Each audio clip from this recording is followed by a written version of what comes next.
I should tell you that in the last few minutes I've been told that a couple of pro-Tibetan protesters have padlocked themselves to the bottom of the Eiffel Tower. They unfurled a banner against the Olympics in Beijing, and firemen are now trying to cut them away. So the protests continue here where the event started and around the city, and it's not over yet. There's a couple more hours to go.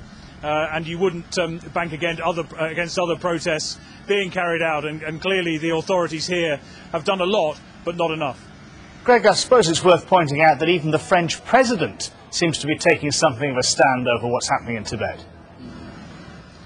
He is, and the only world leader to openly question whether leaders should be going to the opening ceremony. Now, officially, he says all options are open, but he doesn't quash the suggestion that he may not go, and openly says he'll talk to other EU leaders to see whether they should be looking at similar changes.